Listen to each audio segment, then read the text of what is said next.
जय हिंद दोस्तों। तो आज अपने इस वीडियो में हम लोग बात करने वाले हैं एक नए साझेदार के प्रवेश पर गुडविल का ट्रीटमेंट क्या किया जाता है। तो बहुत डिटेल में आज मैं आपको गुडविल के बारे में सब कुछ समझा दूंगा इस वीडियो में। अगर लगभग अगले 20 मिनट आप मेरे साथ बने रहे तो इच्छा आपकी है, कोई भी बंधन नहीं है। अगर वीडियो अच्छा लगे तो लाइक जरूर करिएगा, चैनल को सब्सक्राइब नहीं किया है तो कर लीजिएगा, बेल आइकन को जरूर प्रेस कर लीजिएगा। तो चलिए बात करते हैं बिना किसी विलंब के। आज हम लोग बात करने वाले हैं टोटल गुडविल के विषय में। गुडविल बात कहां है? At the time of admission of a new partner, एक नए साझेदार के प्रवेश पर गुडविल का ट्रीटमेंट क्या किया जाता है। तो गुडविल के बारे में देखो, कुछ बातें पहले कर लेते हैं। गुडविल के नेचर के बारे में जब हम लोग बात करेंगे, अगर इसके नेचर के बारे में बात करेंगे तो गुडविल एक इंटेंजिबल असेट्स है, इंटेंजिबल फिक्स्ड असेट्स है। कैसी? फिक्स्ड एसेट्स है। इसके लिए जो अकाउंटिंग स्टैंडर्ड है, नंबर 2 पर अगर बात करें, accounting standard, accounting standard for fixed assets,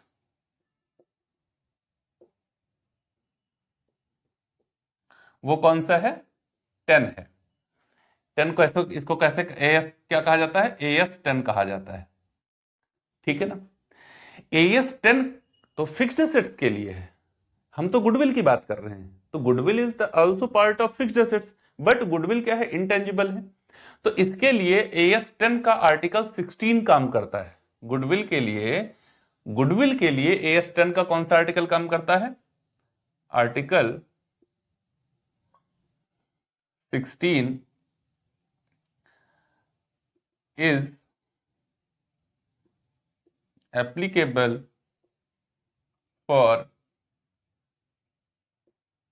goodwill treatment. Goodwill treatment के लिए कौन सा आर्टिकल अप्लाई होता है? आर्टिकल 16, ठीक ना। किसका? एएस 10 का। ये क्या कहता है आर्टिकल 16? आर्टिकल 16 कहता है कि इनहेरेंट गुडविल को आप अकाउंट्स में नहीं लिख सकते। इनहेरेंट गुडविल का मतलब क्या होता है? ऐसी गुडविल जिसको आपने खरीदा नहीं है, खुद ही प्रोड्यूस करी है। खुद ही प्रोड्यूस करने मतलब इसका क्या होता है कि खुद कैसे प्रोड्यूस हो जाती है? देखिए भैया, गुडविल की अगर डेफिनेशन पे देखा जाए तो गुडविल एक व्यापारी के द्वारा अपनी ईमानदारी, कर्तव्यनिष्ठा के माध्यम से अन्य व्यापारियों की अपेक्षा अधिक आय अर्जित करने का मूल्य होता है। बाकी व्यापारी भी पैसा लगाए हैं और प्रॉफिट कमाते हैं, लेकिन ये जिसकी मैं बात कर रहा हूं, इसके यहां गुडविल भी है और वो इसने खुद उत्पादित करी है। प्रोड्यूस्ड गुडविल है, इनहेरेंट गुडविल है, जिस गुडविल के माध्यम से ये अन्य व्यापारियों की अपेक्षा अधिक कमाता है। तो ये जो अधिक अर्जित वाली बात है, इसको इनहेरेंट गुडविल कहा जाता है। तो आर्टिकल 16 कहता है कि इनहेरेंट गुडविल की अकाउंटिंग नहीं करोगे। गुडविल कौन सी लिखोगे? अगर आप परचेज्ड गुडविल है देन आप उसकी अकाउंटिंग कर लो। परचेज्ड गुडविल कैसे होती है? परचेज्ड गुडविल का मतलब है आप 1,80,000 रुपए की एसेट्स खरीद रहे हो और पेमेंट आप 2 लाख रुपए कर रहे हो। तो 20,000 रुपए अतिरिक्त क्यों दे रहे हो? तुम्हारे मामा का लड़का है वो? नहीं। तो ये 20,000 क्यों ज्यादा दे रहे हो? आप उस एसेट्स में कुछ अपना प्रॉफिट देख रहे हो, इस वजह से एडिशनल पेमेंट कर रहे हो, और इसी वजह से वो एडिशनल पेमेंट आपसे ले रहा है। तो आप गुडविल दे रहे हो और वो गुडविल आपसे ले रहा है। ओके, तो यहां पर जो डिफरेंशियल वैल्यू 20,000 की है, ये गुडविल है। लेकिन जब प्रोड्यूस्ड गुडविल होगी तो आप ये कैसे बता पाओगे कि मैंने इतनी गुडविल उत्पादित करी है? आखिर बताने के मेथड हैं। गुडविल वैल्यूएशन मैंने आपको कॉर्पोरेट अकाउंटिंग में पढ़ा रखा है, वैसे पार्टनरशिप अकाउंटिंग में भी उसको पढ़ना है, तो मैं दोबारा नहीं पढ़ाऊंगा। कॉर्पोरेट अकाउंटिंग की प्लेलिस्ट में चले जाओ, वहां पर वैल्यूएशन ऑफ गुडविल के 18 वीडियो मैंने दिए हुए हैं, वहां पर आप बहुत डिटेल में सीख लो। एवरेज प्रॉफिट मेथड होता है, जिसमें सिंपल एवरेज प्रॉफिट मेथड और वेटेड एवरेज प्रॉफिट मेथड है। फिर उसके बाद में सुपर प्रॉफिट मेथड होता है। सुपर प्रॉफिट मेथड में उसके बाद में होता है कैपिटलाइजेशन मेथड ऑफ गुडविल, जिसमें एवरेज प्रॉफिट मेथड होता है और सुपर प्रॉफिट मेथड होता है। फिर होता है annuity method, valuation of goodwill, वहां पर मैंने बहुत डिटेल में बताया है, तो आप वहां पर जाकर के देख सकते हैं। ये सारे मेथड यहां पर भी अप्लाई होते हैं, तभी तो वैल्यूएशन करते हैं। लेकिन वो जो वैल्यूड हम लोग करेंगे वो हम किताबों में नहीं लिखेंगे। उसको क्या करेंगे, नया पार्टनर आ रहा है ना, तभी तो मैंने पिछले वीडियो में बताया था कि गुडविल की बात करूंगा। नया पार्टनर आ रहा है, उससे गुडविल के लिए पैसा हमको लेना है। उससे क्या करना है, गुडविल के लिए पैसा लेना है। ये नए पार्टनर से गुडविल का पैसा क्यों लिया जाता है? कैपिटल भाई लाया, ठीक है, समझ में आता है, असेट्स में शेयरिंग करेगा। मान लो ए और बी और सी, ए बी सी ने मिलकर के 50 लाख रुपए की एसेट्स एक्वायर करी थी। अब डी आ गया है, ये तीनों बराबर के साझेदार थे। डी आ गया है, वो भी बराबर का साझेदार हो गया है, ठीक है।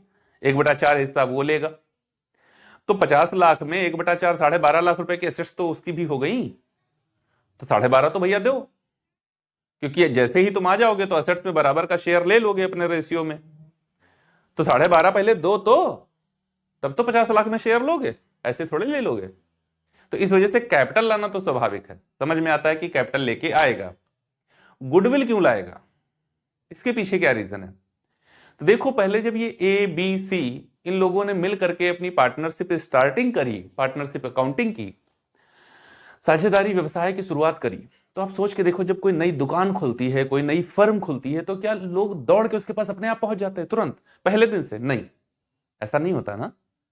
क्या होता है, उसको अपनी मार्केट बनानी पड़ती है, और उस समय उसके पास सेल्स नहीं होती है, चाहे सर्विस दे रहा हो चाहे गुड्स, लेकिन सेल्स नहीं होती है, ना सर्विस की ना गुड्स की।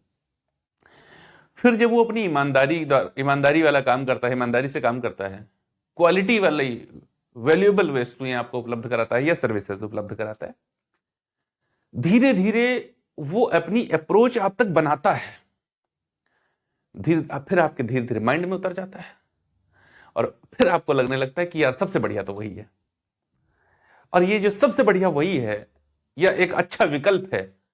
अच्छे विकल्प में आने तक उसको कई वर्ष लग जाते हैं। तो इन वर्षों का संघर्ष जो है, इसका भी तो कोई मूल्य हुआ कि नहीं हुआ? हाँ जी सर, ओके, हुआ। तो आज तुम आ रहे हो तो मलाई मारोगे एकदम। जो डी नया पार्टनर आ रहा है, वो क्या मलाई मारने के लिए आ रहा है? क्योंकि तुम तो आज बनी बनाई जगह पर बैठने जा रहे हो। आज बैठोगे, आज से ही प्रॉफिट होना शुरू हो रहा, पहले से ही है, आज से ही प्रॉफिट होने लगेगा, और उसमें तुम शेयर लेने लगोगे। तो बच्चा, हमेशा कुछ पाने के लिए कुछ खोना पड़ता है, यहां पर कुछ पाने के लिए कुछ देना पड़ता है ना? तो यहां पाने के लिए कुछ करना पड़ता है, पाने के लिए कुछ करना पड़ता है। क्या करना पड़ेगा? पेमेंट करना पड़ेगा। उस पेमेंट को क्या कहेंगे? एडिशनल पेमेंट को क्या कहेंगे? गुडविल कहेंगे। जो वो 3 साझेदार जिन्होंने अपनी मेहनत के दम पर ये आज पोजीशन हासिल करी है, उस मेहनत का पारितोषिक नए साझेदार से रुपए के मूल्य रूप में ले लेंगे, उसको कहेंगे ये गुडविल लेके आ रहा है। तो गुडविल वो लेके आएगा। ट्रीटमेंट कैसे करेंगे? तो गुडविल जब वो लेके आएगा, तो देखो कैसे कैसे ला सकता है। जब गुडविल लेके आएगा, goodwill brought by new partner, goodwill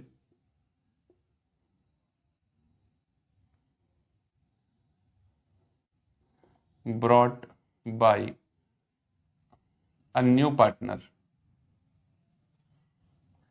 नए पार्टनर के द्वारा गुडविल कैसे लाई जाएगी? तो 3 तरीके से लाई जा सकती है। कौन कौन वो तरीके हैं? फर्स्ट कंडीशन है, goodwill brought in cash. Okay, goodwill कैसे लेके आई जा रही है? कैश में लेके आई जा रही है, ठीक है ना? कैश में लेके आ रहा है गुडविल न्यू पार्टनर, नगद में। नगद में जब लेके आएगा, तो पहली एंट्री क्या करी जाएगी? Cash oblique bank account debit to goodwill account. वैसे अब इसके लिए जो वर्ड यूज किया जाता है उसको कहते हैं to premium for goodwill account.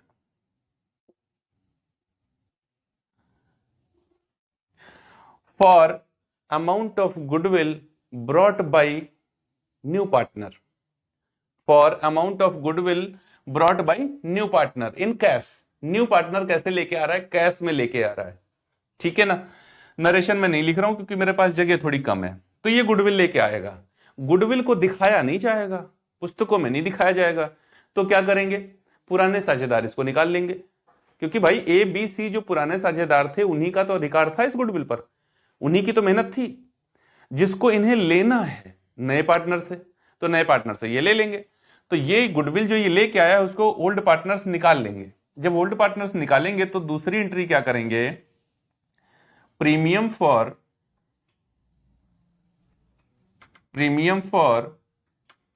Goodwill account debit to old partners capital account. Okay, ये जो गुडविल लेके आया है, नया पार्टनर जो गुडविल लेके आया है, उसको पुराने साझेदार निकाल लेंगे। कैसे निकाल लेंगे? तो ये हमेशा ओल्ड रेशियो में ये कैलकुलेशन करी जाएगी। ओल्ड रेशियो जो होगा उसमें ये कैलकुलेशन करी जाएगी, ठीक। मान लो ए बी सी 3 पार्टनर हैं जिनका रेशियो, ये बराबर के पार्टनर हैं, ठीक है ना, बराबर के पार्टनर। और ये जो नया पार्टनर है ये 30,000 रुपए गुडविल के लिए लेके आ रहा है। कितना लेके आ रहा है? 30,000 रुपए गुडविल के लिए लेके आ रहा है। तो ए बी सी तीनों उसको निकाल लेंगे। तो यह एंट्री क्या हो जाएगी? Premium for goodwill account debit to A's capital account, to B's capital account, to C's capital account.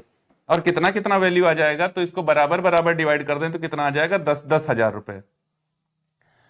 ABC old ratio में इसके द्वारा दी गई गुडविल को निकाल करके अपने यहां रख लेंगे, अपने पास ले लेंगे। कब? जब ये कैश में लेके आ रहा होगा तब। अच्छा, दूसरी क्या कंडीशन हो सकती है? दूसरी कंडीशन हो सकती है goodwill not brought in cash. Cash में नहीं लेके आई जा रही है, उधार है। अच्छा, उधार का मतलब क्या है भैया? क्या उधारी में भी ये काम होता है? नहीं, उधारी में नहीं होता है। तो फिर ये तो कह रहा कैश में लेके नहीं आ रहे। हाँ, हो सकता है आप कैश में लेके नहीं आ रहे हैं, नाला ये कोई बात नहीं है। तो जो न्यू पार्टनर है उसका अकाउंट डेबिट कर, कैपिटल अकाउंट डेबिट कर दिया जाएगा और पुराने साझेदारों का कैपिटल अकाउंट क्रेडिट कर दिया जाएगा। यहां एंट्री क्या करी जाएगी? New partners capital account debit,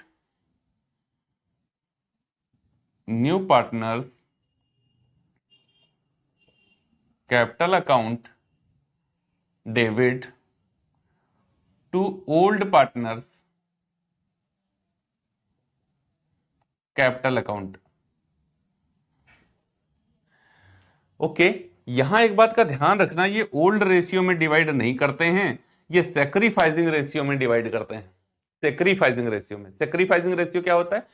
जब ये आया है नया पार्टनर, जो डी आया नया पार्टनर, जब ये आएगा तो जो पुराने साझेदार हैं वो कुछ अपना हिस्सा त्याग करेंगे तभी तो ये आएगा, है ना। मान लो इसके आने से पहले अगर कंपनी को 60,000 रुपए, इस फर्म को 60,000 का प्रॉफिट होता तो डिवाइडेड बाय 3 प्रत्येक को कितना मिलता? 20,000। लेकिन आज जब ये आ गया है और सब बराबर के साझेदार हो गए हैं, 60,000 का प्रॉफिट हो तो प्रत्येक को कितना मिलेगा? 15,000। तो यहां वाले प्रत्येक साझेदार ने अपने हिस्से का 5,000 त्याग किया, तब तो इनका 15,000 बना। 5,000 गुणे 3 तब तो इनका 15,000 बना। तो जब नया पार्टनर कोई आता है तो पहले पुराने वाले पार्टनर अपने हिस्से का कुछ त्याग करते हैं, तभी तो वो एडजस्ट हो पाता है, नहीं तो वो एडजस्ट कहां से होगा? टोटल वैल्यू तो उतनी ही है। जैसे अगर एक पिता के 3 पुत्र हैं और चौथे का जन्म होता है तो चौथा वही हिस्सा पाएगा जो 3 वो पहले वाले छोड़ेंगे, क्योंकि टोटल वैल्यू तो उतनी थी। तो इसी तरीके से जब कोई नया पार्टनर आता है तो पहले पुराने वाले साझेदार अपने हिस्से का कुछ त्याग करते हैं जो इसको मिलता है। तो किसने कितना कितना त्याग किया, किसने कितना कितना त्याग किया, उसी रेशियो में ये इसके द्वारा दी गई गुडविल को आपस में बांट लेंगे। मान लो ए बी सी का जो सैक्रिफाइसिंग रेशियो है वो है 3:2:1। कितना? 3:2:1। तो जो ये 30,000 रुपया गुडविल लेके आएगा, उसको ये इस रेशियो में बांटेंगे। ठीक, ये 15,000 लेगा, ये 10,000 लेगा, ये 5,000 लेगा। ओके, तो सेक्रीफाइसिंग रेशियो में ये डिवाइड होता है ऑलवेज। यहां पर कैसे किया जाएगा? यहां पर भी सेक्रीफाइसिंग रेशियो में ही किया जाएगा। ठीक है ना? तो गुडविल को जब पुराने साझेदार निकालेंगे, कैसे, चाहे ये कैश में लाए चाहे कैश में ना लाए, दोनों ही कंडीशंस में गुडविल को जब पुराने साझेदार निकालेंगे तो वो हमेशा सेक्रीफाइसिंग रेशियो में ही उसको निकालेंगे। ओके, अच्छा ठीक है। अब तीसरी कंडीशन कौन सी होती है? तो थर्ड कंडीशन क्या हो सकती है? थर्ड कंडीशन है right of goodwill appear in balance sheet in balance sheet. Balance sheet में लिखी हुई है गुडविल, एसेट साइड में गुडविल ऑलरेडी लिखी हुई है। जिस समय एक नया पार्टनर आया है उसी समय, जिस समय एक नया पार्टनर आया उस समय बैलेंस शीट में गुडविल लिखी हुई है। अरे वो तो महानुभाव आज आ रहे हैं तो गुडविल पहले से लिखी है। वो गुडविल किसकी है?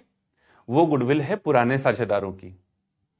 मैंने आपको बताया था पिछले वीडियो में कि सेक्शन 31 का क्लास 2 ये कहता है कि जिस दिन नया पार्टनर आ गया है उसके बाद में जितने भी व्यवहार होंगे उसके बाद में वो उनमें शेयरिंग करेगा।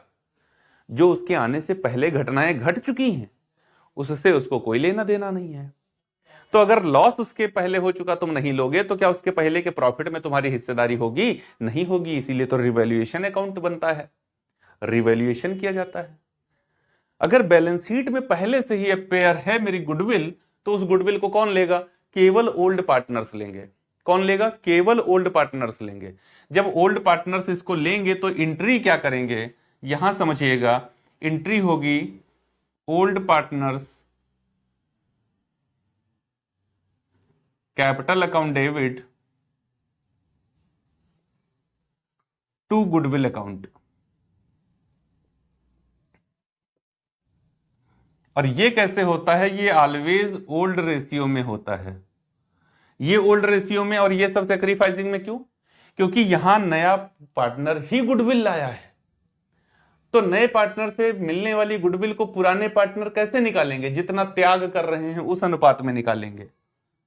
ठीक, यहां नगद नहीं ला रहा है तो उसका कैपिटल अकाउंट रिड्यूस किया जा रहा है, तो फिर पुराने पार्टनर्स जो हैं उनका जो कैपिटल अकाउंट है वो कैसे इंक्रीज किया जाएगा? उनके सेक्रीफाइसिंग रेशियो के द्वारा किया जाएगा। लेकिन ये गुडविल किसकी थी? ये तो पुराने साझेदारों की ही थी ना। तो पुराने साझेदार जब अपनी गुडविल निकालेंगे तो पुराने अनुपात में निकालेंगे, क्योंकि नए पार्टनर के एडमिशन पर नई डीड बनी। उससे पहले तो पुरानी पार्टनरशिप डीड थी ना, उस डीड में जो रेशियो था उसके अकॉर्डिंग ये लोग इसको निकाल लेंगे। बात क्लियर है? तो ये तीन कंडीशन होती हैं जब भी हम लोग चलेंगे क्वेश्चन करने के लिए पार्टनरशिप अकाउंट में, तो वहां पर हमको ये कंडीशन जरूर देखने को मिलेंगी। हाँ, कभी कभी गुप्त ख्याति भी होती है, हिडन गुडविल भी होती है। हिडन गुडविल मतलब यहां तो देखो स्पष्ट रूप से कह रहा है कि नहीं वो कैश में लाया है, यहां कह रहा है नहीं कैश में नहीं लाया है, यहां तो कोई बात ही नहीं, है तो पुराने साझेदारों की ही थी।